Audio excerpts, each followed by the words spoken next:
Hello, this morning we want to talk a little bit about stars and how they relate to the birth of Jesus, and then have a little bit of a spiritual lesson tied to that at the end.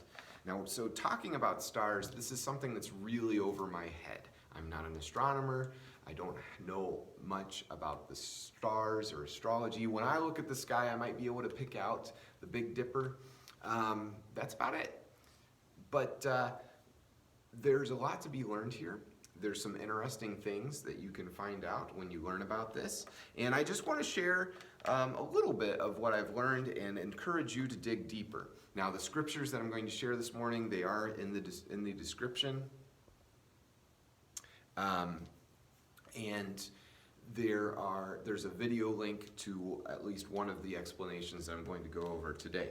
But I want to start with Revelation chapter 12. In Revelation chapter 12, you see, well, like a lot of places in Revelation and other prophecies and things like that, that things can be prophesied about that have come true or are coming true and yet are still going to come true again, or are coming true. It's an interesting thing that they do sometimes. So the prophecy can be fulfilled more than once, in other words, or it can have a couple of layers of fulfillment. But chapter 12 of Revelation, we start out here. A great sign appeared in heaven. A woman clothed with the sun, with the moon under her feet, and a crown of 12 stars on her head. She was pregnant and cried out in pain as she was about to give birth. Then another sign appeared in heaven, an enormous red dragon with 7 heads and 10 horns and 7 crowns on its heads. Its tail swept a third of the stars out of the sky and flung them to the earth. The dragon stood in front of the woman who was about to give birth so that it might devour her child the moment he was born. He gave birth to a son, a male child, who will rule all the nations with an iron scepter. And her child was snatched up to God and to his throne. There's a theologian, he's a respected theologian named Michael Heiser, and his video is in the description. You can click on it and watch it yourself. He'll go into better detail. But what he talks about is that there is a time in the sky where you have Leo, the lion, is above Virgo, the Virgin, and below her are 2 other constellations that we now know as Scorpio, the Scorpion, and Libra, the Scales. In the ancient time, Scorpio and Libra were one constellation known as the Dragon. Okay, and so the Dragon was sitting right below the woman. And above the woman was the Lion of Judah. Virgo has 12 stars around her head, as is described in this passage. And there's a time when Jupiter, the king planet, and Regulus, the king star, brightest, biggest, right, come together in Virgo. But there's also a time when the sun is in the middle of Virgo. And that's what is meant by clothed by the sun in this passage. When it says clothed by the sun, you think, okay, well, if I'm looking at the sky and I'm looking at the sun, I'm not going to be able to see Virgo. No, but the people looking at the stars were able to calculate where all the stars were positioned at these different times of the day. They had pretty sophisticated understanding of where the stars were going, because that's what they used for direction and a lot of purposes.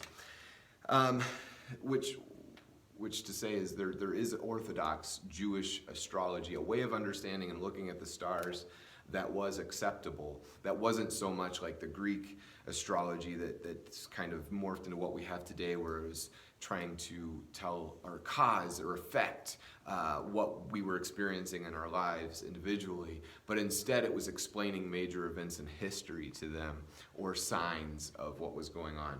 So the great sign appears in the heavens in Revelation chapter 12. You've got Virgo, you've got her clothed with the sun is in the middle. Jupiter and Regulus are coming together, but the moon is at her feet, right? The moon is at her feet, and so if you put the moon at Virgo's feet, you put all of these things together, and all of these things only happen within an 80-minute window. okay, as the stars and the planets are moving around. There's just an 80-minute window where this happens, and it only happens every so often, every few centuries. It can go centuries between times when this happens. And one of the dates when this happened, according to Michael Heiser in the astronomical calculations, if you were to use an astronomy software and figure out, was September 11th, 3 BC. So Michael says that he thinks September 11th in 3 BC is a very possible date for when Jesus was born, if you were to look at Revelation chapter 12 and interpret it that way. So that's one theory. Another theory, so that was theory number one based on Revelation chapter 12. And I've put the text for that below in the description as well. Another theory is based less on actual biblical evidence, but it really began with Johannes Kepler. Okay, and Kepler didn't always get a lot of respect for what he said, because he said a lot of things, a lot of which wasn't what, didn't really line up and make sense. But this has been more or less proven by modern day astronomy and, again, calculations. We're able to arrange planets and planetariums and things exactly how they were for thousands of years, and know what the sky looked like and know what people in different places were seeing, which is really cool. Now, there was a Jewish understanding, a Jewish prophecy in Jewish astrology literature that rabbis have cited before, that the Messiah would appear with the conjunction of Saturn and Jupiter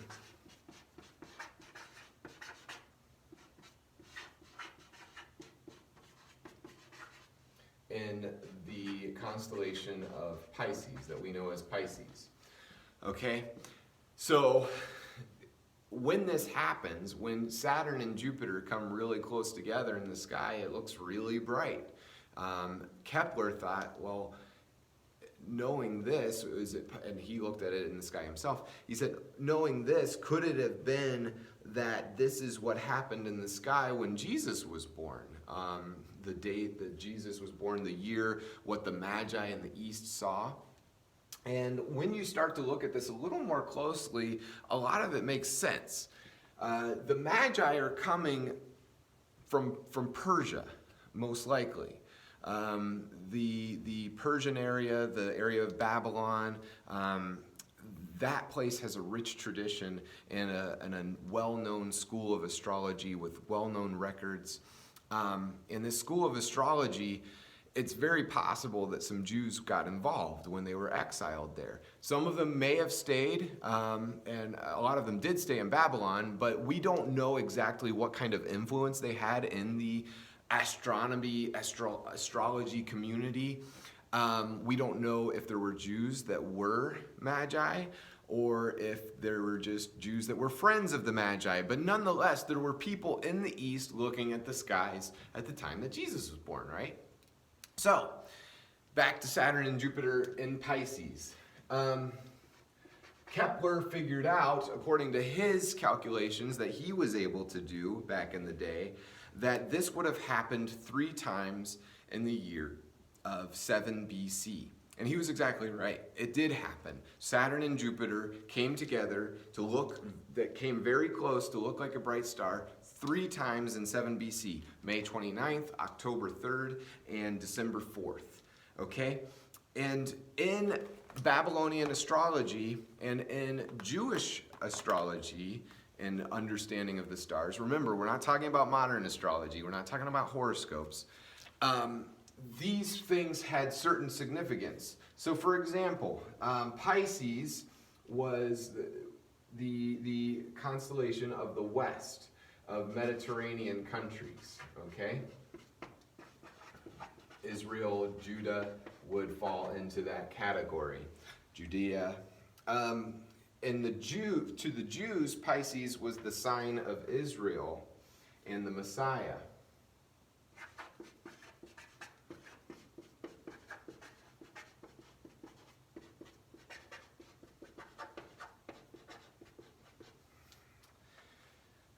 Jupiter was the royal star, royal planet. Of course, we already talked about that. It's the biggest. It's the king star. It's the king planet. And then, according to an old Jewish tradition, Saturn was known as the protector of Israel.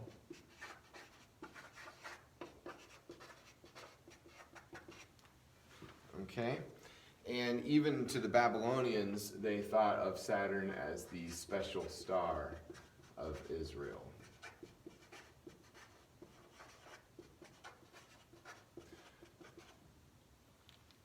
There's some more that you can read about that. The significance of Pisces, even in its place in the sky, and why it signifies a new age, a new time, a possibility of a coming Messiah. So what happened was this occurred multiple times in the year 7 BC. And let me read to you from this old book that's called The Bible is History by Werner Keller, where we pick up in reading about the wise men coming to Bethlehem. First, they go to Jerusalem. They see the stars in the sky. There's a royal birth going to happen, a significant birth going to happen for Israel, right? So a king of the Jews must be born. Perhaps they were familiar with that prophecy that the Messiah would appear with the conjunction of Saturn and Jupiter and Pisces. So the Magi come to Jerusalem, where they should come, right, to figure out where this is going to happen. And here's what we have. Herod, therefore, after looking up and looking into Micah and finding Bethlehem was where they should go, Herod, therefore, summoned the wise men and sent them to Bethlehem. Since Jupiter and Saturn came together for the third time in the constellation of Pisces on December 4th, they rejoiced with exceeding great joy and set out for Bethlehem. And lo, the star which they saw in the east went before them. On the road to Hebron, 5 miles from Jerusalem, lies the village of Bethlehem, which was the old Bethlehem of Judah. The ancient highway which Abraham had once passed along lay almost due north and south. At their third conjunction, the planets Jupiter and Saturn appeared to have dissolved into one great brilliant star. In the twilight of the evening, they were visible in a southerly direction, so that the wise men of the east on their way from Jerusalem to Bethlehem had the bright star in front of their eyes all the time. As the gospel says, the star actually went before them. So I think that's pretty interesting and pretty fascinating. The idea being that then Jesus would have been born around December, or not around December, in 7 BC, before December, and that the wise men would have been led there in such a way. Again, if you're really interested in this, I don't want to take too much more time on it because I think you can look it up and find from better sources yourselves. But we talked about how these magi, where they came from, and something that's really interesting to me is that in the Old Testament, the only place where the magi is clearly represented is in the book of Daniel. In the Greek Septuagint, the Greek translation of the Old Testament, the word magi only appears once, and that's in Daniel chapter 2. And what is happening in Daniel chapter 2, and by the way, if it is amazing how significant and how often the book of Daniel comes up when you're studying the New Testament. There's just so many parallels and poetry tying together the New Testament with Daniel, the book of Revelation, particularly with Daniel, the idea of the Son of Man in Daniel. But anyway, we're only in Daniel chapter 2 when we meet the wise men, the magi, the astrologers, okay? And what's happening in Daniel chapter 2 is Nebuchadnezzar has a dream, and he summons the magicians, enchanters, sorcerers, and astrologers, and he wants them to tell him what he dreamed and what it means. He doesn't tell them the dream that he had. He's like, if I tell them the dream that I had, they're just going to make up some kind of explanation. I really want to know that they know somehow, supernaturally, what my dream is about. This dream was disturbing to him. So he actually tells them that he wants to know what the dream was. But the astrologers answered the king, tell us what the dream is and we'll interpret it. He says, no, you tell me what the dream is and then interpret it. And if you can't, I'm going to have all the wise men killed, all the wise men of Babylon killed. And the wise men in this case included Daniel and his friends Shadrach, Meshach, and Abednego. They were included in that bunch of wise men, even though they followed a different God. Let me read to you what this king says in Daniel chapter 2, verses 8 and forward. Then the king answered, I am certain that you are trying to gain time because you realize that this is what I have firmly decided. If you do not tell me the dream, there is only one penalty for you. You have conspired to tell me misleading and wicked things, hoping the situation will change. So then tell me the dream, and I will know that you can interpret it for me. The astrologers answered the king, there is no one on earth who can do what the king asks. No king, however great and mighty, has ever asked such a thing of any magician or enchanter or astrologer. What the king asks is too difficult. No one can reveal it to the king except the gods, and they do not live among humans. No one can reveal it to the king except for the gods, and they do not live among the humans. How cool is it that the astrologers, the people looking at the stars from the east, referenced the idea of a God living among the humans. Gods do not live among the humans. And yet, 500 years later, they would be drawn to a land where a God, the one true God, would make his dwelling place among humans, among people. And what a difference that would make, right?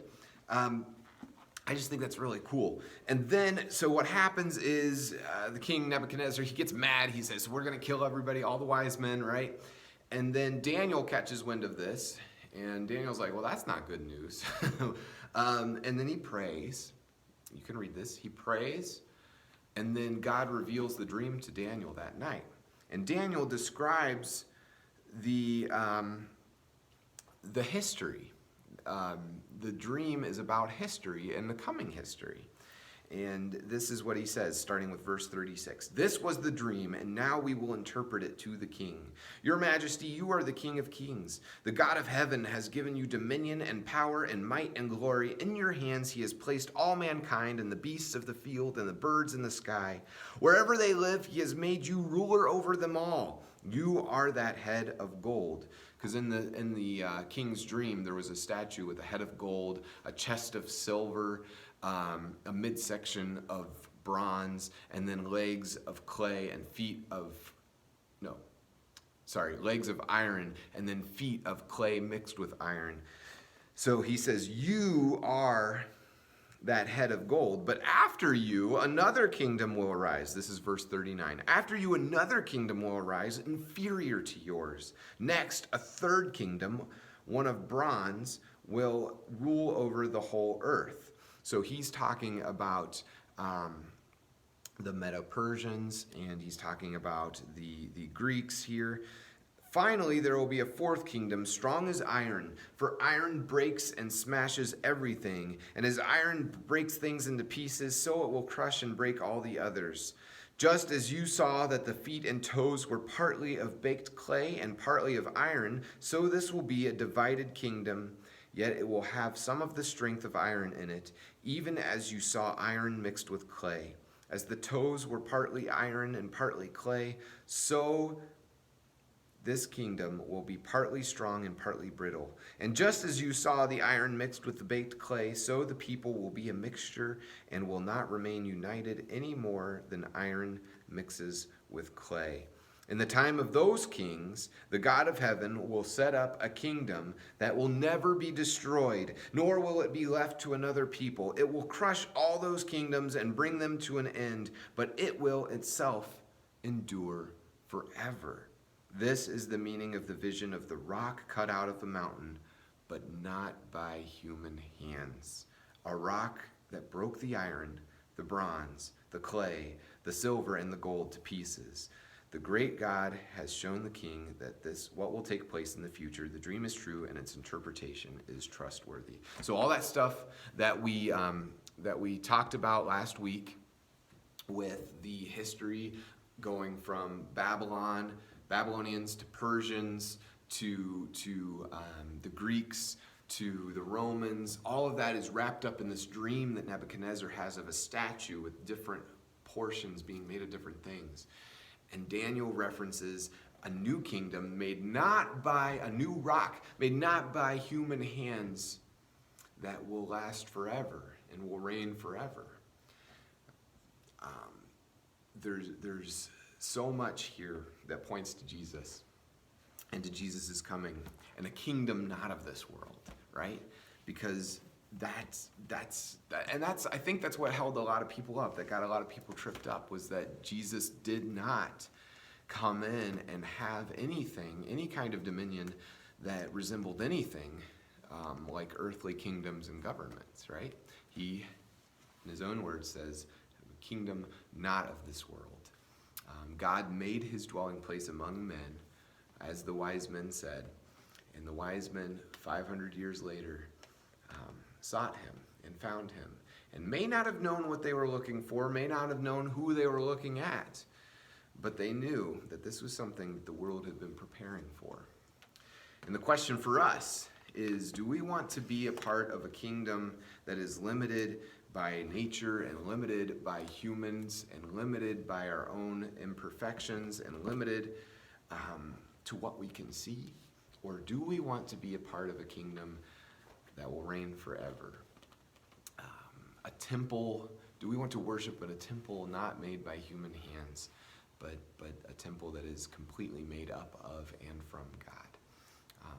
Anyway, the stars are going to align again on December the 20th this year, 2020. No, December 21st, 2020.